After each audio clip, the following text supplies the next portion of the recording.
I was standing there when he said it. These new rules will finally get rid of deadweight. Brant. That was his name. My manager for the past 4 years. He was looking straight at me when those words came out of his mouth. Not a quick glance. Not a subtle hint. Direct. Intentional. Like he wanted to make sure I understood exactly who he was talking about. The room had about 15 people in it. Some from my floor, some from other departments. Every single one of them nodded. A few even had this small smile playing on their lips, like they were all in on some private joke and I was the punchline. I had been working at Crestline Industries for 11 years. 11. That is more than a decade of showing up early, staying late when things needed to get done, making sure everything we did was right, not just good enough. Right. Because in my role, if things went wrong, people could get hurt, not physically, but their lives could fall apart, jobs lost, families struggling, all because someone decided to skip a step or ignore a rule that seemed inconvenient. I was the person who made sure we followed those rules. That was my job, senior officer in the division that checked everything twice, the division nobody liked because we asked uncomfortable questions and said no when everyone else wanted to say yes. For 11 years, I thought that mattered. Brant kept talking. He had this way of speaking where every word sounded important, even when he was not saying anything meaningful. He was good at that, making people believe he knew what he was doing. Starting next month, we are implementing some changes. Nothing major, just updates to keep things running smoothly. He clicked something and words appeared on the wall behind him. Big white letters on a blue background. Mandatory additional hours, no extra payment, just part of the job now. Evaluation reviews every 14 days. Not the usual once or twice a year. Every 2 weeks, someone would sit you down and pick apart everything you did. Relocation requirement. If the higher-ups decided you were needed somewhere else, you had 1 week to pack up your entire life and move. No discussion, no negotiation. The list went on. I felt something twist in my chest. Not because I was surprised.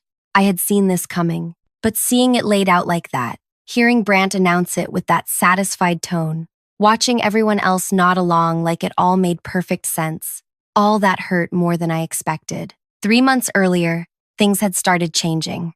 It began small. Brant stopped including me in certain conversations. Meetings I used to be part of suddenly happened without me. When I asked about it, he would say something vague. Oh, we handled it already. Or, nothing you needed to worry about. Then my coworkers started acting different. People I had worked with for years. We used to talk during breaks, share stories about our lives outside of work. Slowly, that stopped. They would lower their voices when I walked past, turn away when I looked their direction. It was not obvious enough to confront, but clear enough to feel. I told myself I was imagining it. Maybe I was being sensitive. Maybe I was tired. Then the promotion happened. Or rather, did not happen. There was an opening for a lead position in our division. I had been doing that work already for 2 years, training new people, handling the complicated situations, fixing problems nobody else wanted to touch. Everyone knew I was next in line. I knew I was next in line. They gave it to someone else. Derek. He had been there for 3 years. Nice enough guy, but he did not have the experience. He did not know the work the way I did. When the announcement was made, he could not even look at me. He knew it should have been mine. I asked Brant about it. Stayed calm, professional, asked what I could do better next time. He leaned back in his seat and looked at me like I had asked something ridiculous. You are good at the work, sure, but you are not really a team player. Team player. That phrase made my skin feel hot. What do you mean? You push back too much. You make things difficult when they do not need to be. People are trying to get things done and you are always finding problems. I stared at him. That is literally my job.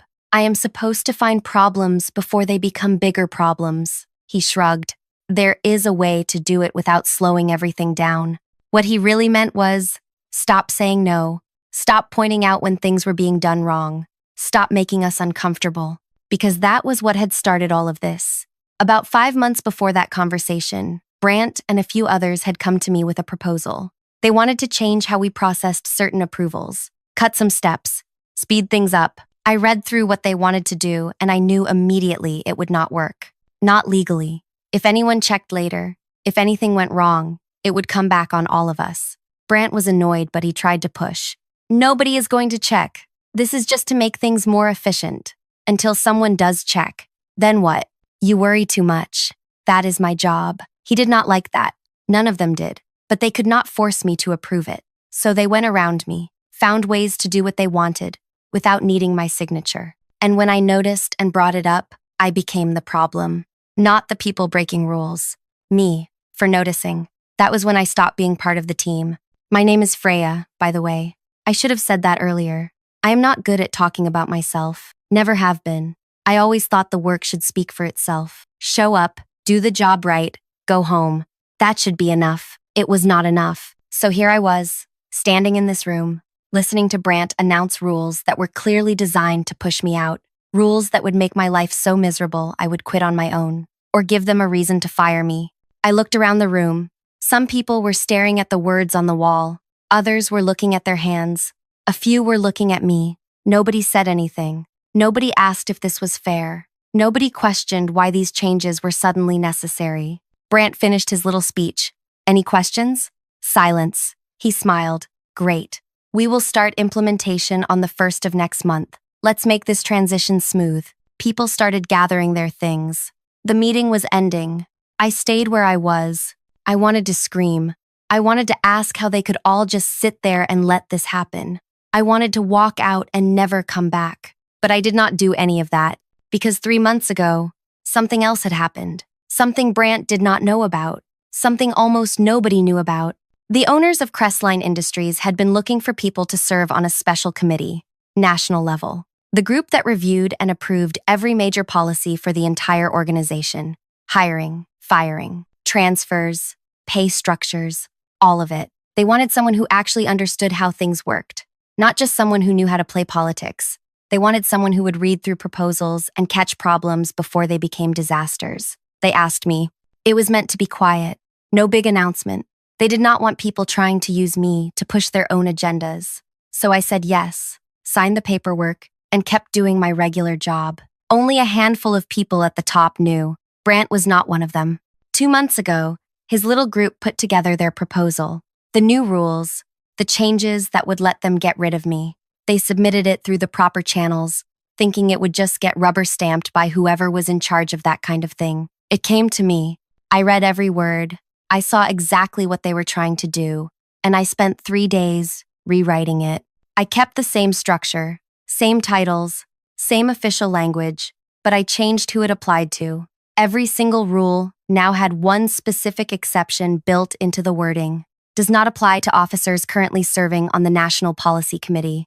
That was me, only me. I also made sure the rules could not be changed easily. Once approved, they would stay in place for at least 2 years. No appeals, no revisions unless there was a legal reason.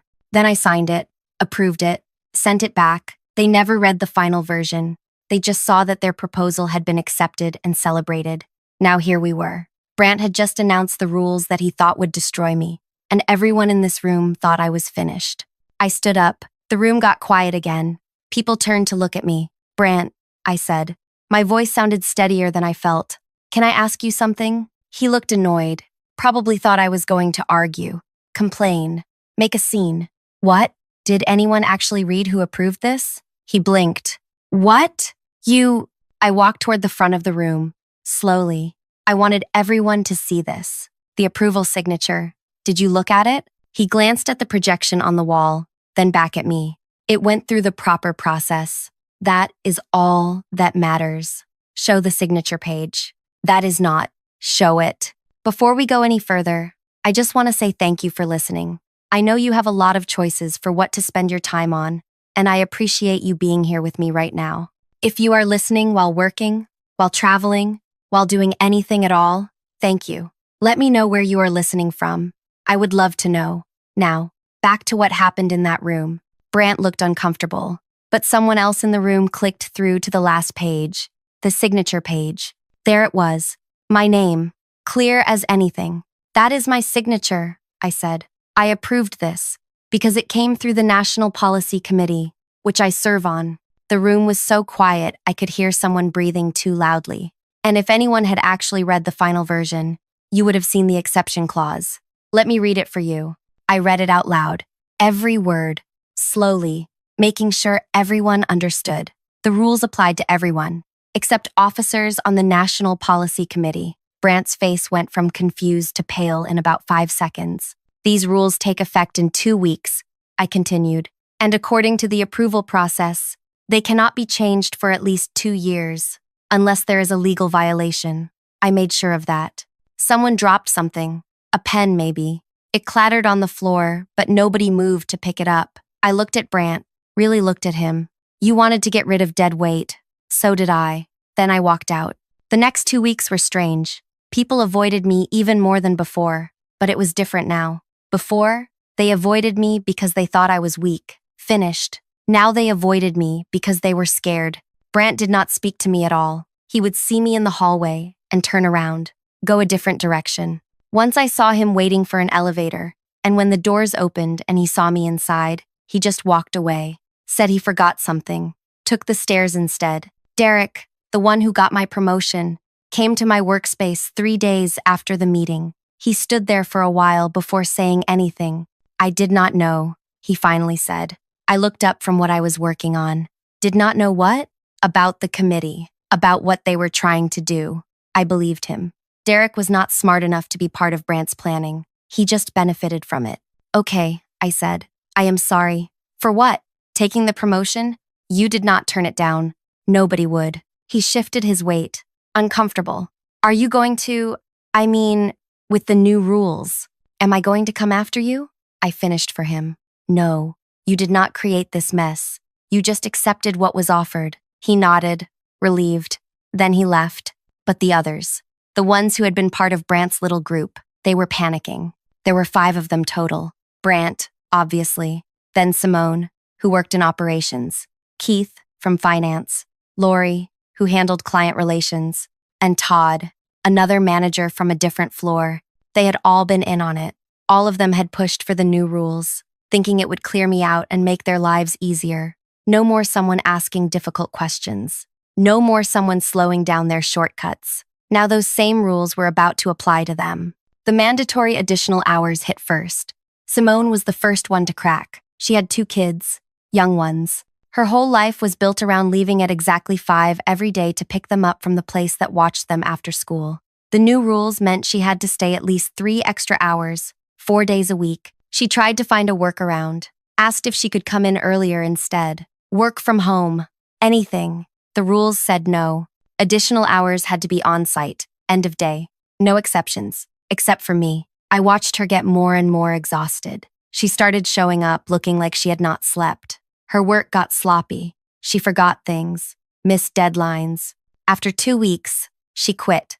Just walked in one morning and said she was done, could not do it anymore. 4 left. Keith was next. The evaluation reviews every 14 days destroyed him. See, Keith was the kind of person who looked good on paper but did not actually do much. He was great at talking in meetings, making it sound like he was busy and important. But when you actually looked at what he produced, it was thin, surface level. The reviews exposed that. Every 2 weeks, someone sat down with him and went through everything he was supposed to have done. Every 2 weeks, the list of problems got longer. He tried to argue, said the reviews were too frequent, too harsh. He appealed to Brant, who could not do anything because the rules were locked in. He went above Brant, but everyone higher up just shrugged. The rules were approved, properly signed off on. Nothing to be done. After 6 reviews, Keith was put on a performance plan. That is the step before getting fired. He saw where it was going and found another job. Gone within a month. 3 left. Lori and Todd both got hit with the relocation requirement at the same time. Different locations, but same situation. The higher-ups decided they were needed elsewhere. 4 hours away for Lori, 5 for Todd. They each had 1 week to decide. Lori had just bought a house. 6 months earlier, she and her husband had saved for years, finally found a place they loved, moved in. Now she was supposed to pack up and move, or lose her job. She tried to fight it, said it was unreasonable, unfair, but the rules were clear. The organization could relocate anyone if there was a business need, and there was always a business need if someone wanted there to be one. Her husband could not just pick up and leave. He had his own job, his own life. They fought about it. I did not hear the fights, but I heard about them, from people who still talk to people who talk to her. In the end, She took a demotion at a different organization. Something local, less pay, less responsibility, but at least she could stay in her house. Two left.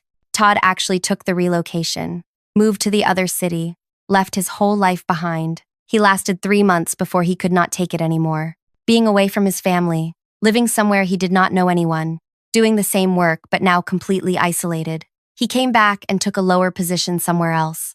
Anywhere else. One left, Brant. He held on longer than I thought he would. Maybe because he was too proud to quit. Maybe because he thought he could still find a way out. He could not. The additional hours wore him down. He was used to leaving early, playing games on his phone, taking long breaks. Now he had to actually be present, actually working. It killed him. The reviews were worse. Turned out, when you actually examined what Brant did all day, it was not much. He was good at delegating, good at taking credit for what other people did, but his own work, barely anything. Every 2 weeks, someone tore apart his performance. Every 2 weeks, he had less and less to hide behind. I did not go out of my way to watch him fall apart, but I saw it anyway. Everyone did. He started looking tired, then angry, then just defeated. 3 months after the rules took effect, Brant was put on a performance plan.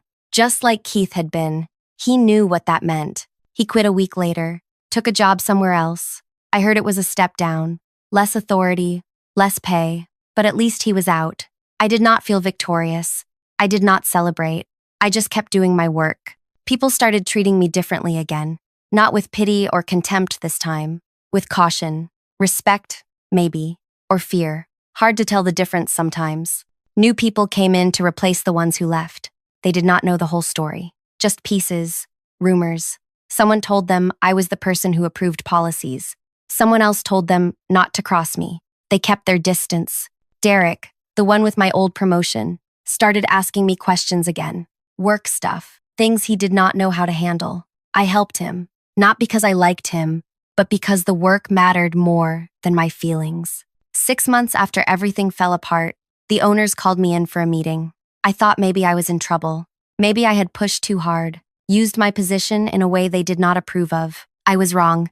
They wanted to expand my role, give me more authority on the national committee. They said I had good judgment, that I understood how to protect the organization without playing politics. I said yes. A year after the meeting where Brant announced the rules, I was asked to take over his old position, his job, the one he had used to make my life miserable. I almost said no. I did not want to be a manager. I did not want to deal with people and politics and all the things that came with that kind of role. But then I thought about who they might bring in instead. Someone like Brant, maybe. Someone who would cut corners and punish anyone who questioned them. So I said yes. The day I started, I called a meeting. Everyone from the division. Same room where Brant had announced the rules. I stood at the front and looked at all of them. Some I knew. Some were new. I am not going to give you some speech about how things are going to be different now, I said. I am just going to tell you what I expect. Do your work. Do it right. If you do not know how to do something, ask. If you see a problem, say something. If you make a mistake, own it and fix it. I paused. Let that sink in. I do not care if you like me. I do not care if we become friends. I care that when someone looks at what we do here, they see work that was done right. That is it. Someone raised their hand. Young guy. I did not know his name yet. What happens if we disagree with you? He asked. Good question. Then you tell me. Bring me your reasons. Show me why you think I am wrong. If you are right, I will listen. If you are wrong, I will explain why. But you do not go around me. You do not hide things. You come to me directly. He nodded. Anything else? Nobody said anything. Good. Get back to work. They filed out. Slowly, quietly. I stayed in that room for a few minutes after everyone left. Looked at the space where Brant had stood when he announced the rules he thought would end me. Where I had stood when I told him the truth. It felt different now. Not better. Exactly. Just different. I was not the same person I had been a year ago. That version of me thought if you just did good work, people would see it and value it. Thought fairness mattered. I knew better now. Fairness was something you had to fight for. And sometimes fighting meant being smarter than the people trying to hurt you, meant using their own weapons against them. I did not feel good about what I had done. but I did not feel bad either. They had tried to destroy me. I just made sure I survived. The first month as manager was harder than I expected. Not because of the work itself. I knew the work. I had been doing half of it already for years, while Brant took credit. It was the people that were hard. Some of them were waiting for me to fail. I could see it in how they watched me, waiting for a mistake, waiting to say, "I told you so," even though they had never said anything out loud. Others were too eager to please. They would agree with everything I said, even when I was clearly asking for their opinion. That was almost worse than the ones who wanted me to fail. At least the doubters were honest about it. There was one person who was different. Her name was Ingrid. She had been hired about 8 months before all the chaos with Brant started. Quiet, kept to herself, did her work, and went home. She came to my workspace about 3 weeks after I took over. "You have a minute?" she asked. "Sure." She sat down, did not waste time with small talk. The process for approving vendor contracts. It does not make sense. I leaned back. "Explain. We are double-checking things that have already been verified. Then we send it to another department that checks the same things again. It takes twice as long as it needs to, and nobody catches anything new because we are all looking at the same information." She was right. I had noticed the same thing years ago. Mentioned it to Brant once. He told me if it was not broken, do not fix it. Even though it was broken, just not in a way that affected him personally. "What would you change?" I asked. She had a whole plan, thought it through, tested it on a few smaller contracts to see if it worked. It did. "Do it," I said. She blinked. "Just like that? You saw a problem. You found a solution. You tested it. What else do you need from me?" I thought I would have to submit a proposal, get approval from multiple people, wait months. "You just got approval. If it goes wrong, we will fix it.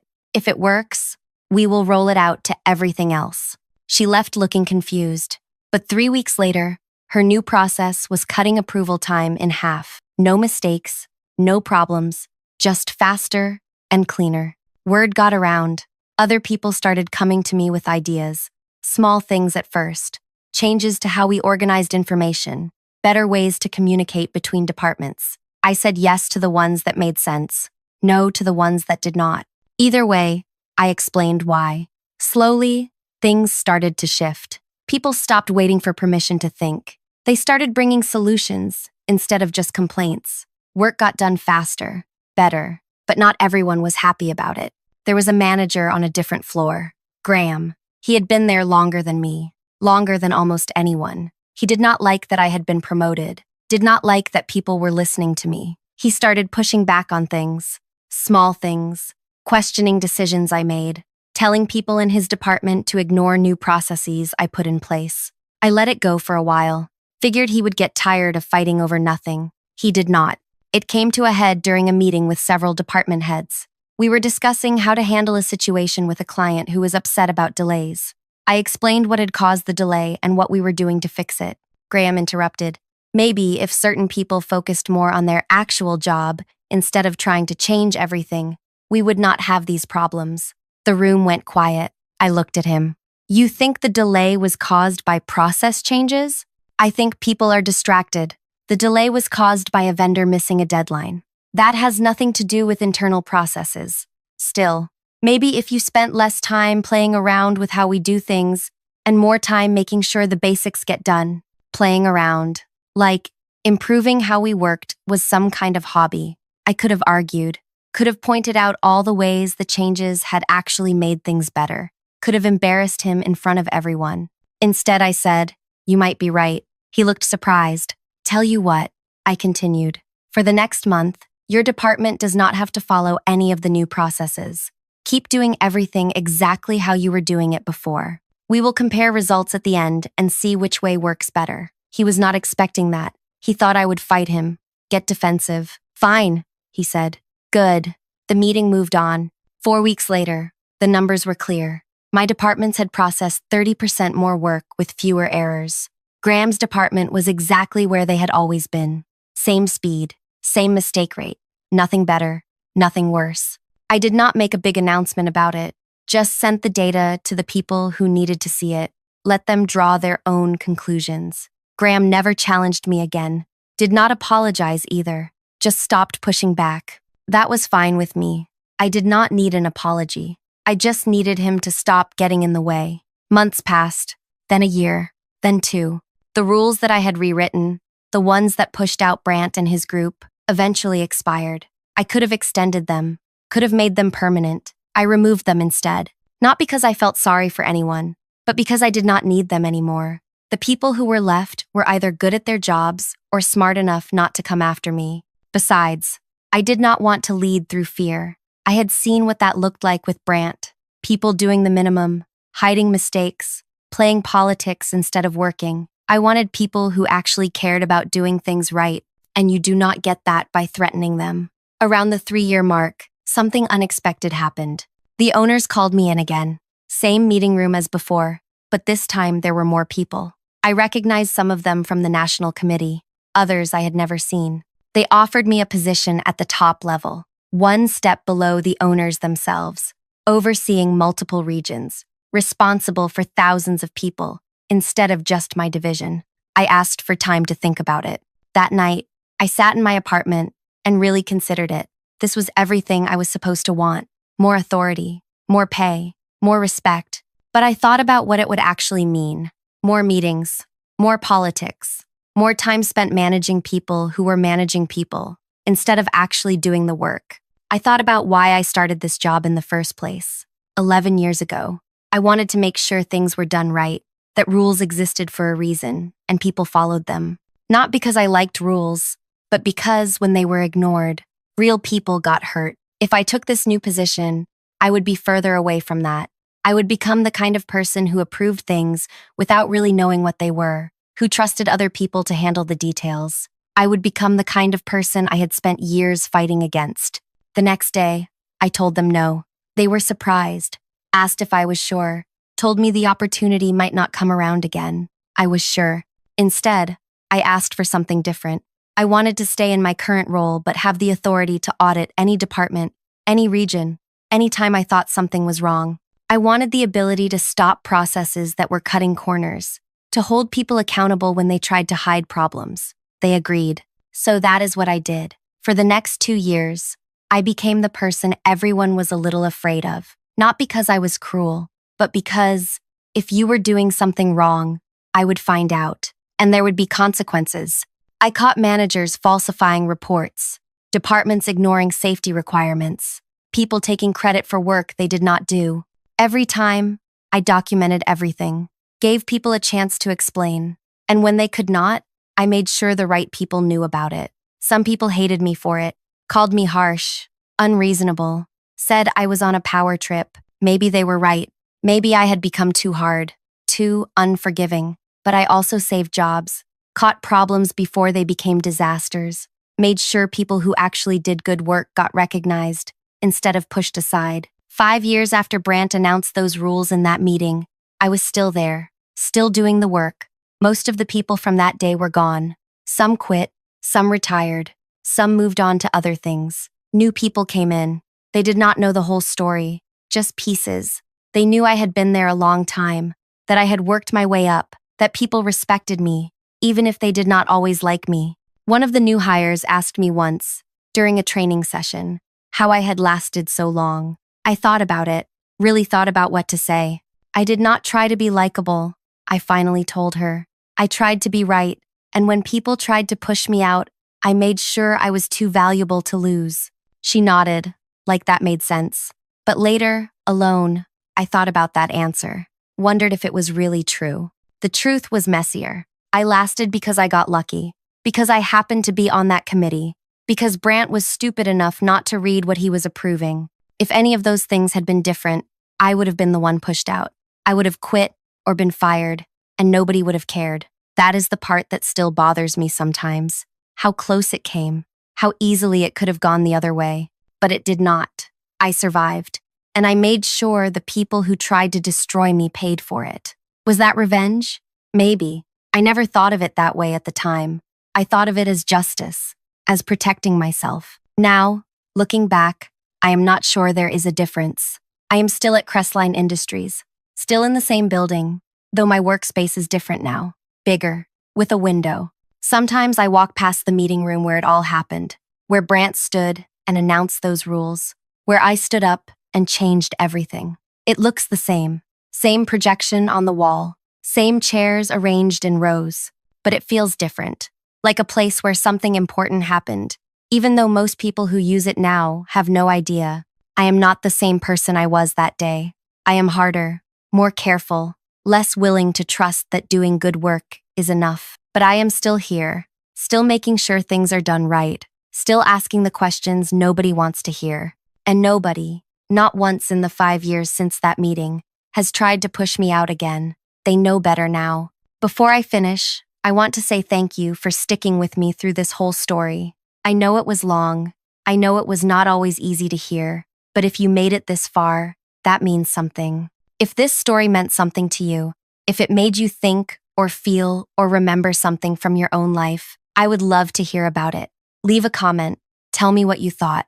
And if you want to hear more stories like this, hit that like button. Subscribe, because there are more stories to tell, more truths that need to be heard. Thank you for listening. Thank you for being here. Now go do whatever you need to do next. And remember, sometimes the best way to win is just to be smarter than the people trying to beat you.